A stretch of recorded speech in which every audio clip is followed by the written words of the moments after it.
Hello there, and welcome to another episode of Nick Talks Marvel. In my 168 Things to Like About Pokemon X and Y video, I asked you to guess what I was going to be talking about this episode. And one person answered. I think this is meant to be an answer. And I think it's based around the fact that I alluded to Obadiah's stain, not actually what I was talking about. I offered street cred, guys, why weren't you guessing? Anyway, since Viking Down Under was the only person to make a guess, and I still have this one street cred to give away, I'm going to give it to him. So, congratulations Viking Down Under, you won one street cred.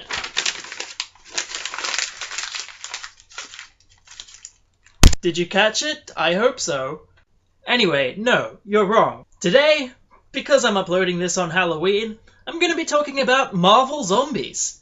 No, not this gigantic ass omnibus with all of them in it, because that would take forever. Instead, I'm going to be talking about the first one, in this small, easy to read, easy to carry edition that doesn't weigh 50 kilos. So yeah, written by Robert Kirkman and drawn by Sean Phillips, here's my take on the first Marvel Zombies.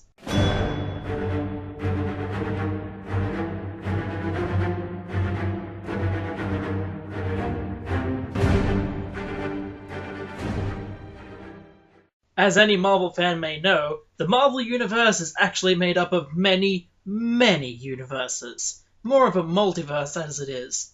And somewhere out there, in Universe 2149, exists the universe of Marvel Zombies. Some background stuff that isn't actually mentioned in the first Marvel Zombies. Zombification is the result of a virus, an interdimensional virus brought to them by the Sentry. The Marvel Zombies first appeared in Ultimate Fantastic Four, where they tried to convince Ultimate Reed to let them through to their universe so they could have more food. Eventually, Reed sends them all back to their own universe, and with the help of that universe's Magneto, closes the interdimensional portal. And that is where Marvel Zombies starts up. We're treated to a very nice page of Magneto just looking out and going, "Oh crap, they're zombies. Well, at least I've shut them out." Before they turn around and remind him, "Yeah, that's right, you've shut us out. With you, we're gonna eat you." So they chase Magneto through the streets of New York. Magneto manages to evade them for a little bit, and then gets a transmission from some mutants up on Asteroid M, who say, "Hey, we're alive, us acolytes and Forge, we're here." And he goes, "Well, okay, I'll find my way there." But he doesn't, because he gets found by the Marvel Zombies and eaten. After this, the zombified Marvel superheroes decide that they want to find more food, because in the first few hours of the epidemic, they flew around and ate pretty much everyone who wasn't a superhero, meaning they've got no food left. Bad move there, superheroes. Oh well. When suddenly, Luke Cage spots the Silver Surfer in the sky. They decide, wait a second, he's not a zombie, we can eat him, and so basically they go to, eat him. Silver Surfer turns around and says, "Guys, I'm Galactus' herald. Just thought I'd let you know. Galactus is coming, he's hungry, he's gonna eat the planet. I know this is all bad news, but you have to deal with it." His usual spiel. But then he gets attacked by them because they're hungry and they don't want to die. So he gets a bit angry and turns around and says, "Guys, you've already eaten everything. Galactus is just coming to finish it all off. You should be happy about this." Before, using cosmic power to basically eviscerate most of them. But then they overwhelm him with numbers and the Hulk. We have a Hulk.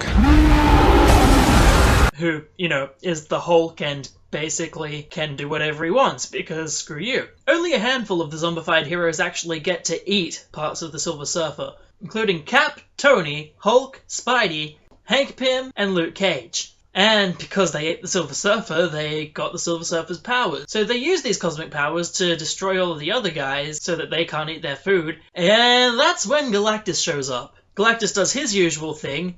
"I'm Galactus, I'm hungry, and I'm gonna eat your planet." And then he turns around because he's worried about where the Surfer is. "Where is my Surfer? Where is he?" And then the heroes are, "Well, we ate him." So Galactus is all, "I am displeased, but I'm gonna eat your planet now." So the heroes fight back, obviously, because why wouldn't they? And Galactus basically bitch slaps them all to the ground, because he's Galactus. This leads into a bit of dilly-dallying, because the heroes are like, well, how do we get rid of him? Also, we want to eat him because look how big he is. We're hungry. And eventually they've created a way to shoot down Galactus. Just as they're about to test it, we find out that Galactus is having to deal with zombified supervillains as well. So the heroes use that as a distraction while they shoot the hell out of him. They then turn around to the zombified villains and say, "This is our feed, piss off," and destroy them all. Eventually they defeat all the zombified villains, eat Galactus, and decide to go look for food on other planets, which they can get to because they've eaten the Power Cosmic. So that's a basic synopsis of the first Marvel Zombies. Now I have to admit, when I first heard about the concept of Marvel Zombies, my first reaction was, what? But after I got around to reading it, I decided it was pretty okay. The first one doesn't take itself too seriously. It knows exactly what it's meant to be. A fun exploration, what-if kind of scenario. What if there was a zombie outbreak in the Marvel Universe? Well, basically, we're all fucked. It's quite obvious that it's just an excuse for Kirkman to have fun, because it really is a fun kind of thing, especially if you are actually a Marvel fan. It addresses a lot of the things you'd want it to. For example, does Wolverine's healing factor work if he's basically necrotized, rotting flesh? And you can see that Sean Phillips had a brilliantly lovely time drawing it. The artwork is incredibly gory, but it's good at doing it. If you're a fan of horror films, or just horror in general, Marvel Zombies is definitely for you.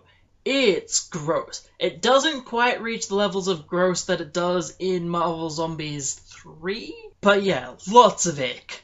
Another fun thing they did is that for the covers of each issue they decided to do zombified versions of more famous Marvel covers. For example, this one from Spider-Man 1, or this one from Days of Future Past. And all in all, Marvel Zombies just really achieves that goal of setting out to have good fun with a what-if scenario. I also really like the idea that it came from Ultimate Reed making a giant mistake, because I don't like Reed Richards in any incarnation, so anything that makes him look stupid is a-okay by me. If there are any problems with Marvel Zombies, it's that it is really just a fun thing. It's not something you go to if you want to see an in-depth, character-driven, explosion-filled, awesome Marvel story, because it's not one of those. It's just, you need to veg out and enjoy it. Like, most slasher fics. It's quite good at it. There is also the problem that it has lots of sequels. I will show you again. This is really thick. It is filled with sequels and prequels to the original Marvel Zombies. Some of them are okay. I particularly like 3. And there is a crossover with Army of Darkness comics, which is brilliant, but that's an entirely different story. For the most part, Marvel Zombies did end up becoming a franchise zombie, which maybe they were going for. It would fit in with the theme. But the first one is definitely worth checking out. I give it 7 brains out of 10, plus the half that Red Skull scooped out of Cap's skull. So, how did you enjoy my review? Leave a comment down there. I haven't left any foreshadowing in this video, but maybe you could suggest a Marvel Comics thing that you'd like me to review next time, or in the future. Best submissions will win more street cred. I know it doesn't do anything, but hey, it's fun! I'm going to leave some video links up here for you, and to make up for the fact that I'm not wearing any sort of costume for Halloween this year, I'm going to leave you some photos of me in various costumes I've worn. Enjoy them! Bye!